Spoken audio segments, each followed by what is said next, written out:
Hey, everybody. Hi, it's Suzy Welch, and this is the Becoming You podcast where we boldly and recklessly endeavor to help you answer the question, what should I do with my life? That is the big question we spend our whole lives answering. We have got this one wild and precious life, don't we? And I would love for you to have it. And that's what the Becoming You methodology is all about. So on this podcast, I sort of talk about different ways to do this methodology and different aspects of it. But actually today, we're going to take a little bit of a left turn. And I want to tell you about a recent trip to England because sort of 4 fantastic questions were asked of me. And it really sort of opened my heart and mind. And I'd love you to ask these questions of yourself. You know, I'm not going to get like completely fluffy about this and say like, you know, these questions sort of magically were meant for me. I think I was listening for them, but it was crazy that these 4 questions came in the order they did. I think what's sort of more important is that I couldn't stop thinking about them afterwards. So what I'm going to share them with you. I just want to tell you about my trip though. So why did I go to the UK? Well, this is a very important question because who goes to the UK on a Saturday evening and returns on Tuesday morning? Well, I do because I have a lot of stuff going on and because I've got dogs and I just miss them and I don't know. So I did this very fast trip. There were 2 purposes for it. One was to go talk to my PhD advisors at the University of Bristol in England, where I'm getting my PhD in values formation as part of the business school. And the second part was to give a speech in London to a bunch of industrial executives as part of my work as a special advisor at the Brunswick Group, which is a renowned international consulting firm where I'm very lucky to be a special advisor. And they put together a group of executives from big industrial companies. And I went to go talk to them about Becoming You, actually, and about sort of how it deployed in organizations. By the way, there's a whole corporate organizational aspect to Becoming You where companies can use it to help their people discover their authentic purpose. I don't really talk about that much on this podcast, but I love doing it in corporations. I think corporations should do it more. I think corporations should give their employees the gift of discovering their authenticity. I think they'd stay longer personally, but that's another podcast. But anyway, I went on over and I landed first thing in the morning at Heathrow Airport. And the plan was for me to take a car down to, or maybe it's east, to Bath, England.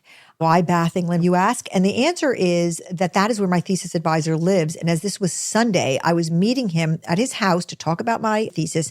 And then we were going to go have lunch with the head of the business school who also happens to live in Bath. And if you've ever been to Bath, you'll know why people live there. It's like a charming country city that was settled by the Romans in 60 AD because there's hot mineral springs there. And the Romans were like, this is cool.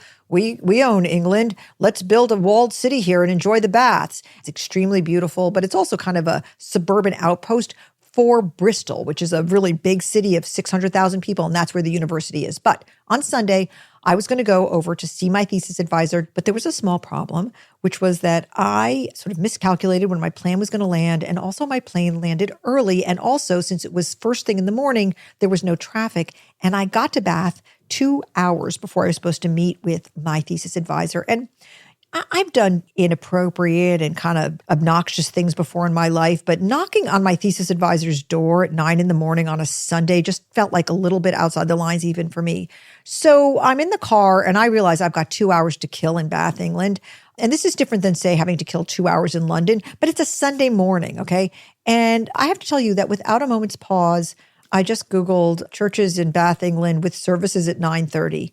And up popped this place called the Bath Abbey. I could tell from the pictures it was built in like, 1,000 years ago. And it was just an incredible structure. It was a soaring Gothic cathedral. And as I pulled into Bath, I could hear the bells tolling. And I said to the driver, just let me out here because I thought I was close. But no, I had to run towards the sound of the bells. And I arrived at the church just before 9:30, and I was dragging my suitcase behind me on these cobblestone roads. It was like boom, boom, boom, boom, boom, boom, boom, boom.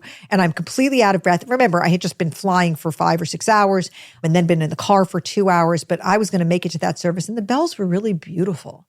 And it ends up, they were in fact tolling for me. And I ran towards them and I got to the door. And there, standing at the door, there's this gigantic sign that says, no suitcases allowed. And there was a little old man standing there. He had to be about 90 years old. He had a little twinkle in his eye. He was so freaking British. I mean, he was just a charming guy. And he said, I'm sorry, with his British accent, which I'm not going to mimic. You can't come in. You've got a suitcase. And I said, oh, please, please, please. I've run here across town. I'm just here from the United States. I'm too early to see a friend. I don't want to knock on his door. It's too early. It's my thesis advisor. I'm getting my PhD at the University of Bristol. I'm just an American girl who really wants to go to church.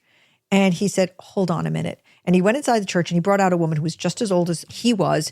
And she looked me up and down, and she was another greeter. And she looked me up and down and she said, let her in.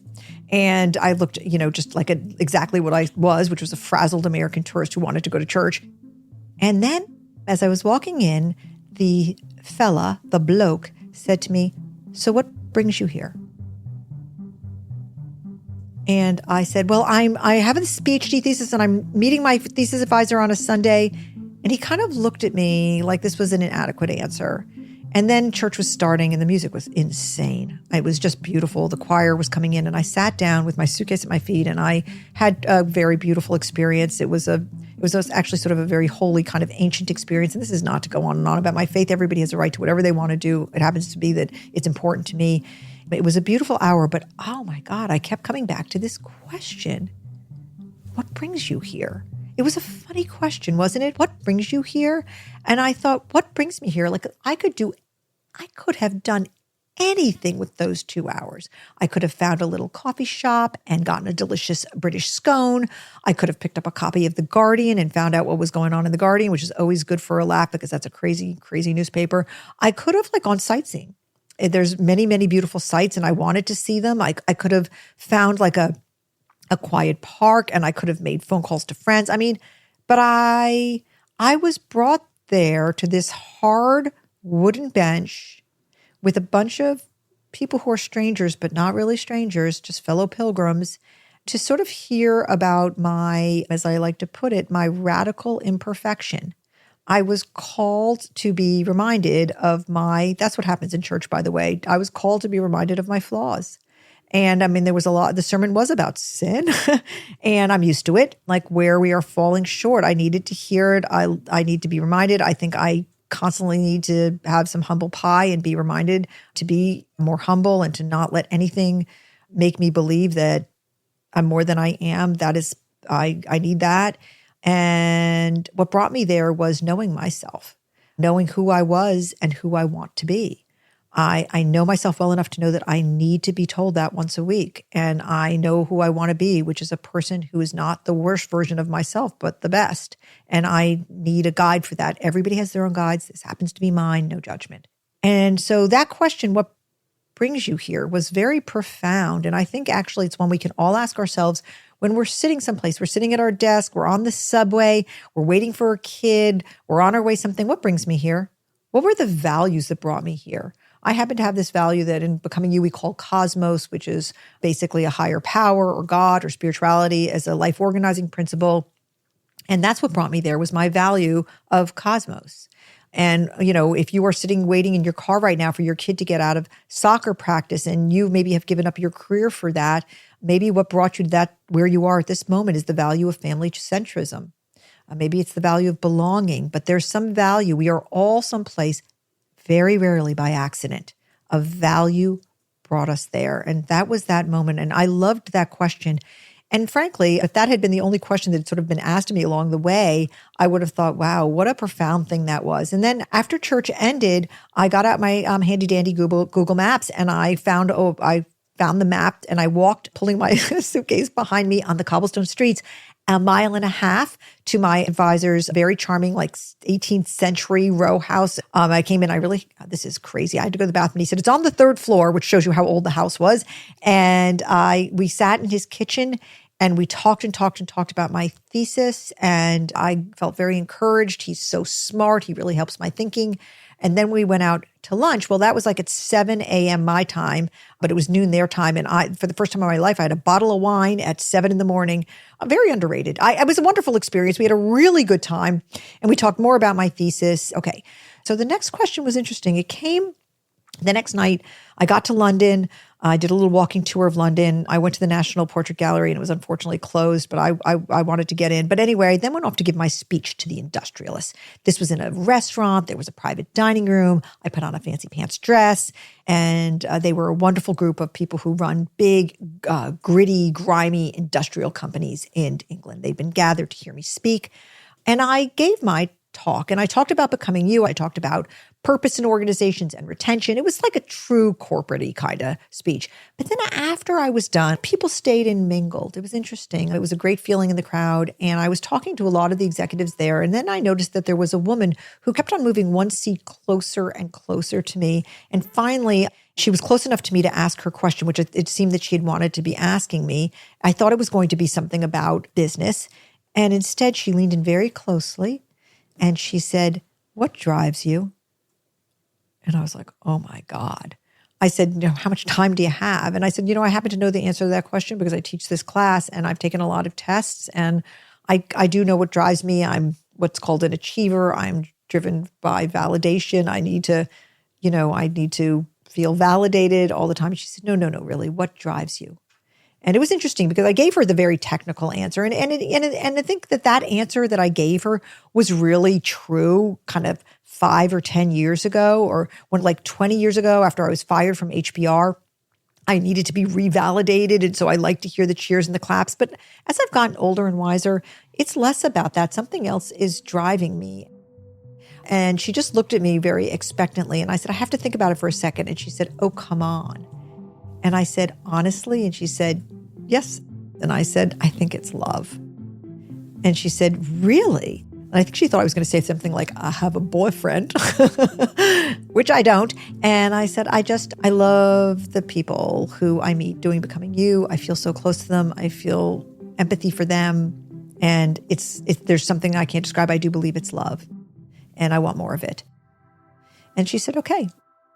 She took me at my word. I take me at my word. Maybe a therapist would have a heyday with that, but honestly, I think that's what it is. So when I say I love you at the end of this podcast, I mean it.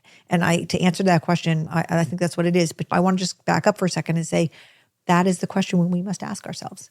And it is sort of what values gets at, what drives us. Values are about our motivations and understanding our motivations. And the value that's around love is called belonging, this sense of wanting to belong to something and somebody besides yourself. And if you have a strong impulse to be part of a group or to be connected or to be in a relationship or relationships, that is the value of belonging. And you know what? Not everyone has it in the same amount. And I think I have it in a very high amount. I really want it. I really need it. And I think I'm really driven by it. And I think I'll ask that question to you that was asked of me by that woman, because it's a values question and it's a values reveal. Okay, that night was over and I went back to my hotel room to go to sleep. And so I was going to get up at 5 a.m. to fly back. And of course I couldn't sleep because my clock was all screwed up. So I stayed awake and I worked because I'm also driven by work, but I'm driven by work, I think, because of love. And I got to the airport at 6 a.m. and I was taking the little subway out to my airplane. And it was very sparse people. And I saw this elderly couple get on the little subway train with me. And they were older. And I thought, wow, how cool. I mean, older, like 85. And I was standing right near them and they were sitting with all of their bags. And I thought, how cool that they travel together. I want to be like that. I want to keep going. I want to keep moving.